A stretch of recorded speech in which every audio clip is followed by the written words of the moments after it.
要保養新淨，簡單收拾好去拎包入自己就睇翻今日呢一間啦。上下總共有3層，店面103方嘅門前呢個位置咧都係比較開闊嘅，呢邊可以做翻個充電樁嘅位置啦，係咪可以全花園空間而設打理得非常之好，空間將近40-50個平方嘅，非常之靚嘅。呢邊出花園咧，而且咧種啲花花草草喺呢邊嘅。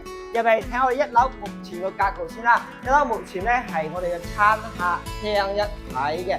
睇下呢個空間係咪非常之靚咧？呢個開間咧係將近3.8米大空間。到時候如果你想改造咧，將呢度打出去嗰個落地玻璃窗係非常之舒服嘅。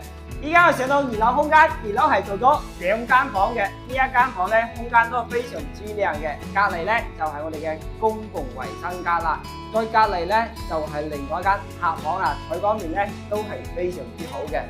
依家我哋喺3樓露台望出去景觀咧係比較開闊嘅，呢邊係東北嘅朝向啦，早上嘅太陽呢邊到時可以搭翻個陽光放喺晾衫曬衫都係冇問題嘅。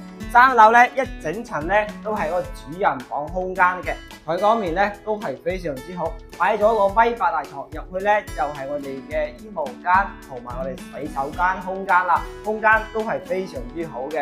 呢一間裝修保養咁樣嘅別墅，依家總價嘅話僅需要138萬，首期20萬，年供咧5000多蚊就可以擁有呢套103方嘅別墅啦。如果你最近都喺度關注呢一本別墅，唔想大搞裝修嘅，呢間單位一定要過嚟現場睇睇啦。睇樓嘅話，記得搵小福子。